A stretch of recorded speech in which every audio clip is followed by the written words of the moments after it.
नंद स्वात्मज उत्पन्ने जाता लादो महामना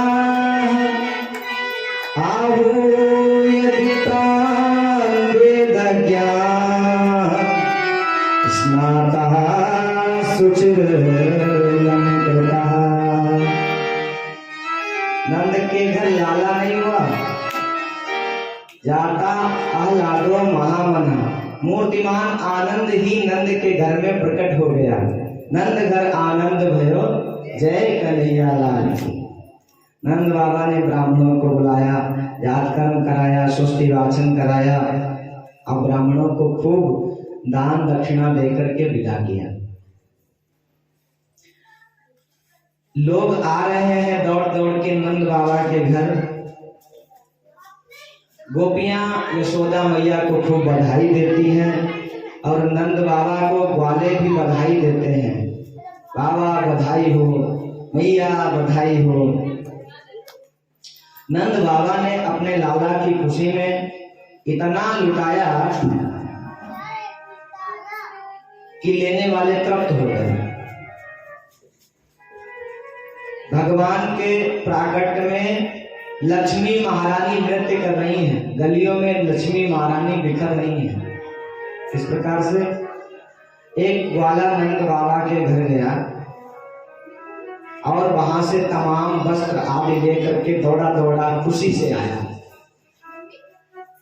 रास्ते में दूसरा ग्वाला मिला, चौरे भैया तुमको कहाँ मिलो है?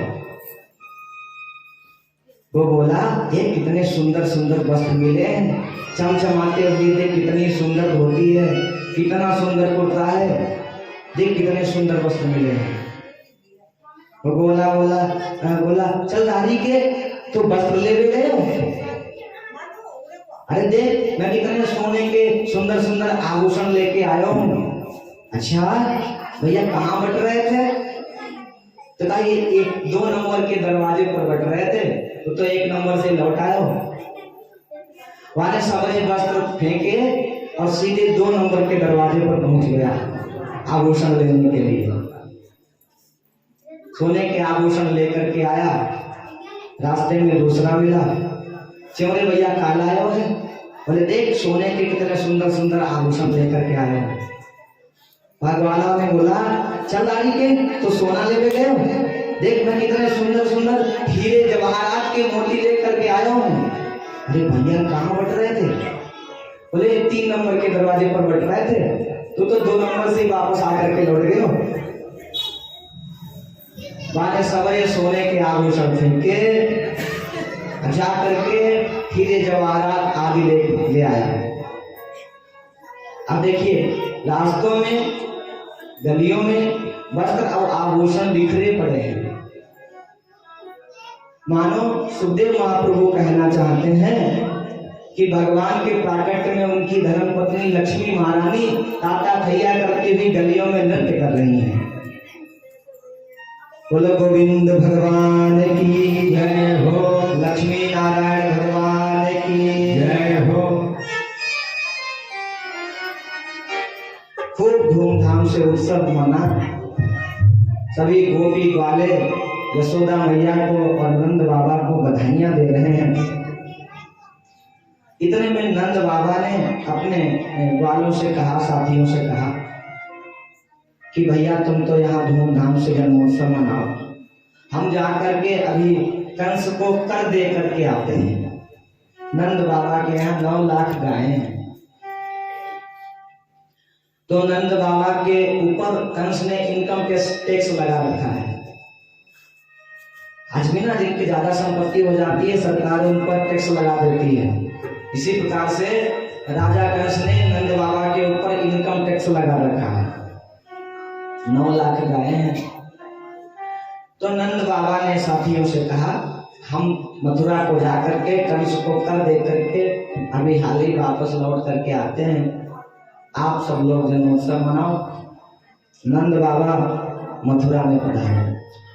गोपान गोकुल रक्षाया निरूप्य मथुरां गतः नंदः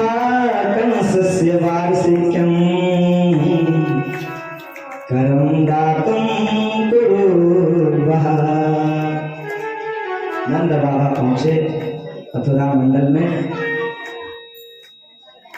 और कंस के यहाँ जब पहुंचे तो कंस ने बहुत स्वागत। कंस ने कहा भैया अब की बार तुमने बहुत देर कर दी कर देने में। तो नंद बाबा ने कहा क्या बताऊं सरकार, या बुढ़ापे में मैं छोरा भयो है, तो छोरा की खुशी में कर देवे को भूल गए हो। अच्छा तेरे छोरा भयो है, ये तो बड़ी खुशी की बात है। वहां तेरे छोरा जुग जुग जीवे। अब क्या पता या के घर में मेरे काल पैदा भयो है। तो कंस बधाई देने लगा नंद बाबा को। कर देख करके नंद बाबा जैसे ही वापस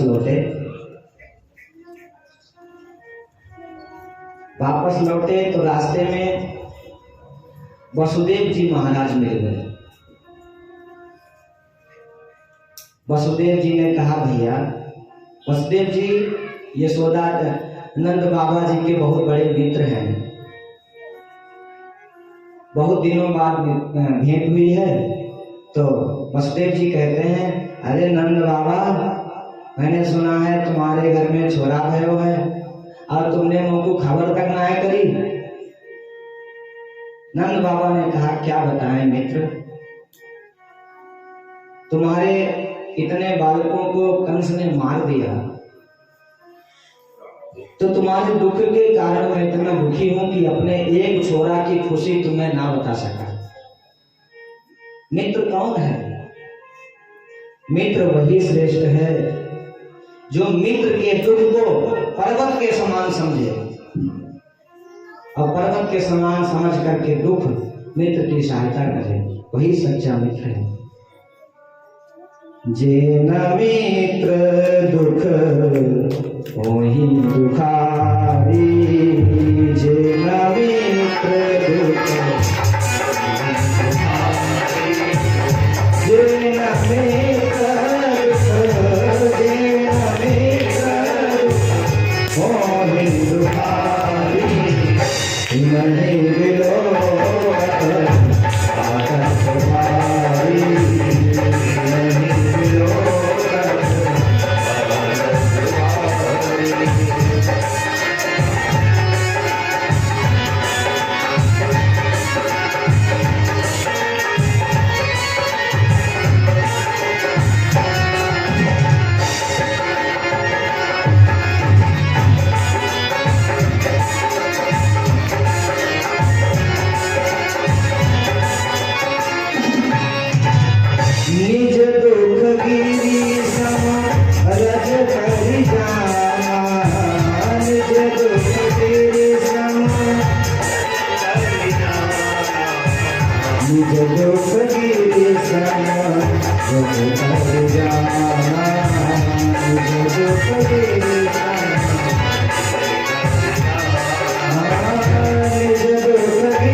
तभी उसको पर्वत के समान समझ करके दुखी हो जाना चाहिए।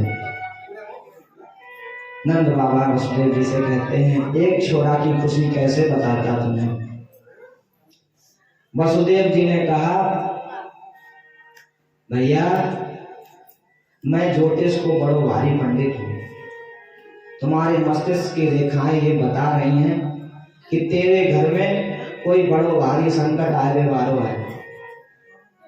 वसुदेव जी ने सोचा ये तो मथुरा में डूब रहे हैं और कंस गोकुल में तमाम राक्षस भेज करके जितने बालक पैदा हुए हैं ना उनका सत्यानाश कर रहा है, उनको मार रहा है। तो ऐसा ना हो मेरे छोरा पर कोई संकट आ जावे। तो नंद बाबा से कह रहे हैं तेरे घर में कोई बड़ो भारी संकट आए वालों। जैसे ये बात कही तो नंद बाबा के हृदय की धड़कन तेज हो गई। हे भगवान कौन संकट आवे वालो है? हे प्रभु, हे नारायण, मेरे छोरा की रक्षा करियो, मेरे लाला की रक्षा करियो। इस प्रकार से नंद बाबा मन में भजन करने लगे। इधर नंद बाबा गोकुल में पहुंच पाते कि उससे पहले कन्हैया की मौसी जी आएगी। पूतना गोकुल में पहुंच गई। पूतना, पूतना का अर्थ है पूतना, जो पूत को देख करके जल जाए, अथवा पूत ना हो, धरती पर पूत न रह जाए, उसका नाम है पूतना। जहां भी पूत होता है वहां दौड़ करके जाती है, मार करके खा लेती है। आज प्रभु के सामने जब आ रही है, यशोदा मैया ने देखा तो कहा, अरे बहन, तेरे बुढ़ापे में छोड़ा पाया है, तूने मुझको खबर तक ना करी। यशोदा मैया ने सोचा, ये कौन जन्म की बहन है? पूतना नई नवेली सुंदरी बन करके आई थी। यशोदा मैया ने सोचा, ये भाई किस जन्म की बहन है? ये सोचने लगी, जब बहन कह रही है ना, तो होगी कोई चचेरी फुफेरी ममेरी कोई होगी। अरे बुढ़ापे में मेरी बुद्धि कुछ काम ना करे तो होगी कोई बहन। अच्छा तो बता बहन, काहे को पढ़ा रही है? अरे तेरे लाला की बधाई हो, नेक लाला को मोड़ो तो दिखाई दे, कैसो है तेरा लाला? यशोदा मैया ने कहा, भी हाले पालने में सुलायो है, जगइयो मत, दूर से दर्शन करियो। सो छम छम करते हुए पूतना पालने की ओर बढ़ने लगी। कन्हैया ने जब मौसी जी को देखा तो नेत्र बंद कर लिए। विबुध्यतां बालकमारिकाग्रहं चराचरात्मा सनिमीलते क्षणः। चराचर प्रभु ने अपने नेत्रों को बंद कर दिया। भगवान ने नेत्रों को क्यों बंद किया? एक संत कहते हैं कि भगवान ने सोचा, हम आए हैं ब्रजमंडल में माखन मिश्री खाने के लिए, लेकिन माखन मिश्री को स्वाद तो अभी चाखो ना है। मौसी जी पहले जहाज पिलावे को आए हैं, तो आंख बंद करके भोले बाबा को ध्यान करने लगे। ये भोले बाबा, जहाज पीने को तो काम आपको है, मेरे है। तो आंख बंद करके प्रभु भोले बाबा का ध्यान करने लगे। अथवा एक संत कहते हैं, प्रभु ने नेत्र इसलिए बंद किए ताकि प्रभु कहना चाहते हैं कि कुपात्र पर कभी दृष्टि नहीं डालना चाहिए, जो देखने के योग्य ना हो। ऐसे व्यक्ति को, ऐसे पुरुष को, ऐसी स्त्री को कभी नहीं देखना चाहिए। सो राक्षस रूपधारी और सुंदर रूप धारण करके आई पूतना को प्रभु ने नहीं देखा, नेत्र बंद कर दिया। अथवा कोई भी कारण हो सकता है, प्रभु जाने। बोलो गोविंद भगवान की। पूतना आगे बढ़ करके, देखिए कंस के द्वारा भेजी हुई राक्षसी थी पूतना। आगे बढ़ करके पालने की ओर दौड़ी और स्तन में जहर भर के लाई थी गोविंद को पिलाने के लिए। गोद में उठा लिया, गोद में उठा करके स्तनपान कराने लगी। भगवान पीते गए। गाढ़ं कराभ्याम भगवान प्रतीत तत् प्राणैः समं रोष समन्वितो पिबत। भगवान गोविंद पहले तो दुग्ध पान करने लगे, दुग्ध पान करके विषपान करने लगे, अब विषपान करके प्रभु उसके प्राणों को ही पीने लगे। अब तो भयंकर जब वेदना होने लगी शरीर में, तो वो पापी पूतना चीखने लगी, सामंच मंचाल विधि प्रभु, हे प्रभु छोड़ दो, हे बेटा छोड़ दो, बेटा छोड़ दो, छोड़ दो, छोड़ दो। कन्हैया ने कहा, मौसी जी हमने तो हमेशा पकड़ना सीखा है, छोड़ना कभी सीखा नहीं। जिसको एक बार पकड़ लेते हैं ना, दोबारा नहीं छोड़ते। अब तो भयंकर वेदना में कन्हैया को लेकर दौड़ी, और जब प्राणों का अंत हो गया तो धड़ाम से गिर गई, देहांत हो गया। कन्हैया पेट पर लेट करके किलकारियां बांट रहे हैं। कुछ संत कहते हैं कि इतनी लंबी चौड़ी थी वो पापी पूतना कि जहां उसके कान गिरे वो कानपुर हो गया, जहां उसके हाथ गिरे वो हाथरस हो गया। इतनी लंबी चौड़ी 18 किलोमीटर की। जब मर गई पूतना, यशोदा मैया को पता चला, अरे मेरो छोरा कहाँ गयो, पालने में सुलायो, छोरा कहाँ चला गयो। छोरा को ढूंढने लगी यशोदा मैया, बाहर जाकर देखा तो भयंकर राक्षसी पड़ी हुई है। यशोदा मैया तो डर गई, अरे राम राम, मेरे मुंह नेक सो छोरा, या राक्षसी के ऊपर खेल रहे हो। अरे जो भयो सो भयो, लेकिन ये राक्षसी पूतना कैसे मर गई। सो वहां पर खेल रहे थे 2-4 बच्चे, उन्होंने कहा मैया ये जो राक्षसी है ना, ये तेरे लाला को लेकर के भागी और धड़ाम से लगी ठोकर, सो गिर के मर गई। मैया बोली चल दाढ़ी के, अगर ठोकर लगती तो मुंह के बल ना गिरती, ये तो सीधी चित्त पड़ी है। इस प्रकार से मैया ने कन्हैया को उठाया और गैया के पूंछ से मैया ने झाड़ा दिया शरीर का, गैया के गोबर से स्नान कराया, स्वच्छ किया। और मैया बहुत डर गई, सखियों से ये बताया। खैर जैसे तैसे समस्या का समाधान हुआ। भगवान ने, पूतना ने भगवान को जहर पिलाया, लेकिन प्रभु ने जो गति बाद में यशोदा मैया की हुई ना, जो धाम यशोदा मैया को मिला, वही धाम प्रभु ने उस पापी पूतना को दे दिया।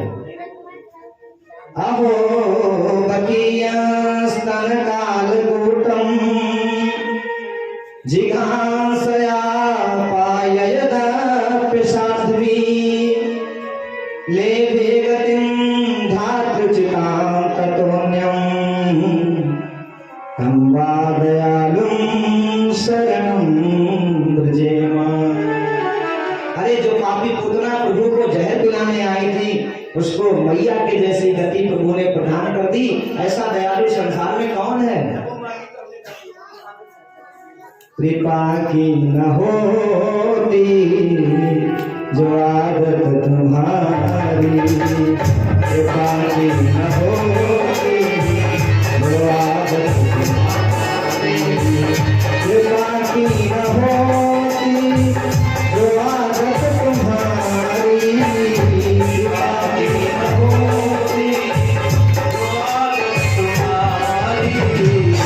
सुनी ही रहती अदालत तुम्हारी। पूतना लोक बालग्नि राक्षसी रुधिरासना जिघांसया पिहरे स्तनं दत्त्वा प्रसदगतिं। पूतना लोक बालग्नि, संसार के बालकों को मारने वाली है, राक्षसी है, रक्तपान करने वाली है। जिघांसया पिहरे, प्रभु को मारने के उद्देश्य से आई है, लेकिन मैया के जैसे स्तनपान कराया है ना, तो प्रभु ने उस पापी पूतना को मैया के जैसी गति प्रदान कर दी। ऐसो उदार जग माही, ऐसा कौन संसार में उदार है। न जाने प्रभु किस गुण पर रीझ जाए, कुछ पता नहीं। न जाने कौन से गुण पर दयाल रीझ जाए।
भक्तवत्सल भगवान की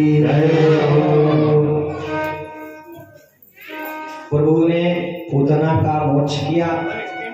इधर नंद बाबा दौड़े दौड़े आए। अपने गोकुल में नंद बाबा आए तो सबरे ग्वालों ने बताया, बाबा तुम तो मथुरा को चले गए, अब इधर बड़ी भारी पूतना आई, तुम्हारे लाला को मारने दौड़ी, सो ना जाने भगवान ने कैसी पटकी लगाई, धड़ाम से गिर के मर गई। नंद बाबा बोले, हरे राम राम। मेरे मित्र ने वसुदेव ने मोको पहले बताई मथुरा में कि बाबा तेरे घर पर कोई बड़ो भारी संकट आवे वालो है। तो जैसे मोको पता चली मैंने तुरंत नारायण का जाप शुरू किया। हे नारायण मेरे लाला की रक्षा करियो, हे नारायण मेरे छोरा की रक्षा करियो। सो मुझको पक्को विश्वास है मेरे नारायण ने ही मेरे लाला की रक्षा करी है। बोलो नारायण भगवान की